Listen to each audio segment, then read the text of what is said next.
Mientras la mayoría de las personas pasan años intentando salir de deudas, los multimillonarios hacen exactamente lo contrario. Y aquí viene la pregunta incómoda. ¿Por qué quienes tienen menos dinero sienten miedo de pedir préstamos, mientras que poseen fortunas gigantes usan deuda constantemente para hacerse todavía más ricos?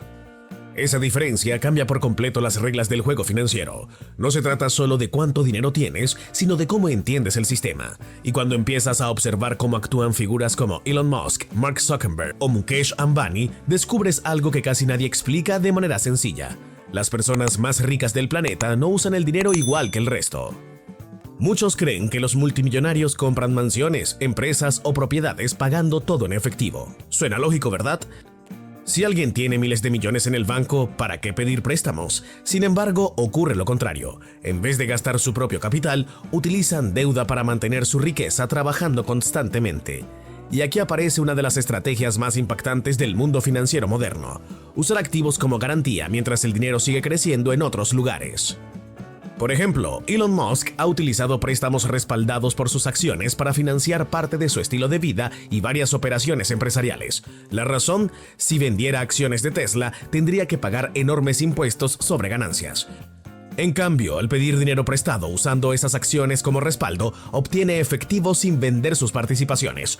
Parece una jugada imposible para la persona promedio, pero para quien entiende cómo funciona el crédito, es una herramienta extremadamente poderosa. Ahora bien, hay un detalle todavía más interesante. La deuda usada correctamente puede convertirse en una ventaja fiscal, y eso explica por qué muchas personas adineradas prefieren financiar compras incluso cuando podrían pagarlas de inmediato. Imagina tener millones disponibles y aún así solicitar una hipoteca. Suena absurdo al principio, pero cuando analizas cómo funciona el sistema tributario, todo empieza a tener sentido. Las propiedades inmobiliarias son uno de los ejemplos favoritos de los ricos. Mientras mucha gente compra una sola casa para vivir durante décadas, los grandes inversionistas utilizan préstamos para adquirir múltiples inmuebles que generan ingresos constantes. ¿Qué significa eso? Que otras personas terminan pagando las hipotecas mediante alquileres, y mientras el valor de esas propiedades aumenta con el tiempo, los dueños acumulan patrimonio prácticamente usando dinero ajeno. Piensa en esto por un momento. Una persona encuentra una propiedad valorada en $1 millón.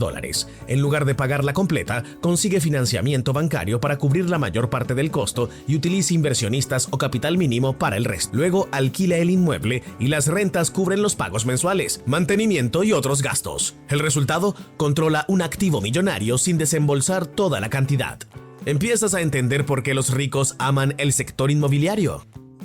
Pero aquí llega otra pieza del rompecabezas que casi nadie comenta: la depreciación. Aunque la propiedad aumenta de valor con el tiempo, las leyes fiscales permiten declarar cierto desgaste anual como gasto contable. Eso reduce impuestos legalmente. En otras palabras, algunos inversionistas pueden recibir ingresos de alquiler mientras disminuyen su carga tributaria, usando reglas diseñadas para incentivar inversiones inmobiliarias. Y ahí está una de las grandes diferencias entre consumir dinero y ponerlo a trabajar. Ahora saltemos a otro escenario que parece salido de una película financiera. En 2018, Elon Musk pidió prestados decenas de millones de dólares para comprar varias casas en California. Lo sorprendente no es el valor de las propiedades. Lo verdaderamente llamativo es que ya tenía suficiente dinero para pagarlas sin ayuda de ningún banco. Entonces, ¿por qué endeudarse? Porque para muchas fortunas gigantes, mantener liquidez es más importante que presumir compras pagadas al contado. La mayoría de las personas asocia las deudas con problemas económicos. Sin embargo, los multimillonarios suelen diferenciarlas entre deuda mala y deuda útil. La primera destruye patrimonio cuando se usa para comprar cosas que pierden valor rápidamente. La segunda puede generar ingresos, crecimiento empresarial o beneficios fiscales. Y ahí es donde cambia toda la conversación. De hecho, algunas de las compañías más grandes del mundo nacieron gracias a préstamos. Uno de los ejemplos históricos más impresionantes es John D. Rockefeller. Mucho antes de convertirse en uno de los empresarios más poderosos de la historia, era hijo de un granjero y abandonó la escuela. Lo curioso es que no destacaba académicamente. Según muchos relatos históricos, sentía que el sistema educativo no le enseñaba cómo funcionaba realmente el dinero.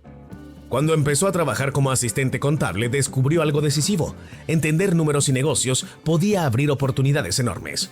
Así comenzó vendiendo productos agrícolas con ayuda de un pequeño préstamo familiar, y aunque aquella deuda parecía insignificante comparada con lo que vendría después, terminó siendo el punto de partida de una fortuna gigantesca.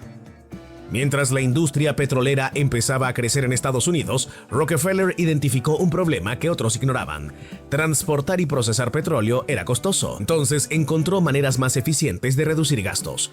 Esa capacidad para disminuir costos hizo que bancos y prestamistas confiaran cada vez más en él. Y cuando el sistema financiero empieza a verte como alguien confiable, ocurre algo muy importante. El dinero empieza a buscarte. Aquí aparece otro secreto que cambia completamente la perspectiva sobre el crédito.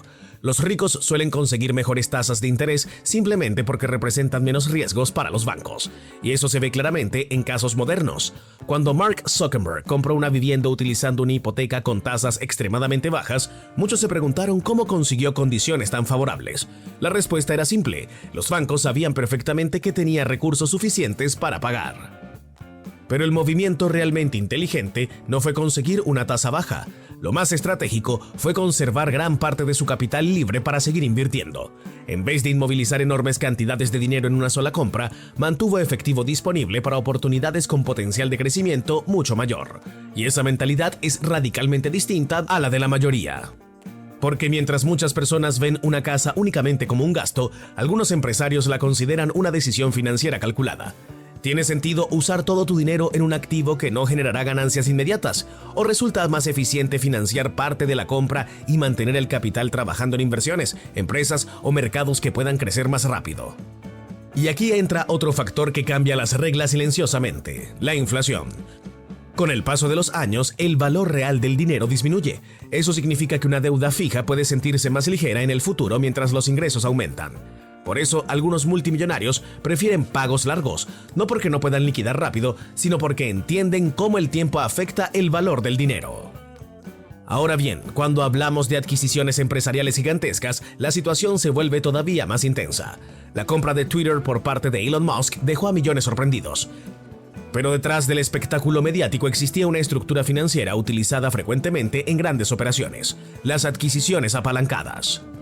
¿En qué consiste eso exactamente? Básicamente, utilizar activos de la propia empresa adquirida como respaldo para obtener préstamos. Así, parte del riesgo queda ligado al negocio comprado y no directamente al patrimonio personal del comprador. En el caso de Twitter, esto permitió que la operación se financiara parcialmente mediante deuda respaldada por los activos y expectativas futuras de la compañía. Y aquí surge una pregunta interesante: ¿por qué alguien tan rico protegería tanto su patrimonio personal? Porque incluso los multimillonarios entienden algo fundamental sobre negocios: separar riesgos. Mantener estructuras legales independientes evita que problemas en una empresa afecten automáticamente otros activos o compañías. Eso significa que, aunque una adquisición enfrente dificultades, otros negocios del empresario pueden mantenerse protegidos. Y esa mentalidad estratégica explica por qué muchos magnates crean múltiples entidades empresariales en lugar de mezclarlo todo bajo una sola estructura. Pero hay otro detalle fascinante detrás de estas operaciones. Cuando los inversionistas creen que una empresa generará enormes ingresos futuros, están más dispuestos a prestar dinero. En otras palabras, el acceso al crédito muchas veces depende más de la confianza en el potencial futuro que del dinero disponible en este momento. Y ahora que conoces cómo los multimillonarios utilizan la deuda para hacer crecer su riqueza, cuéntanos en los comentarios: ¿creías que los ricos compraban todo al contado? Si este video te sorprendió, no olvides suscribirte, dejar tu like y activar la campanita para no perderte los próximos contenidos. Cada video está pensado para ayudarte a entender mejor cómo funciona realmente el dinero. Nos vemos en el próximo video.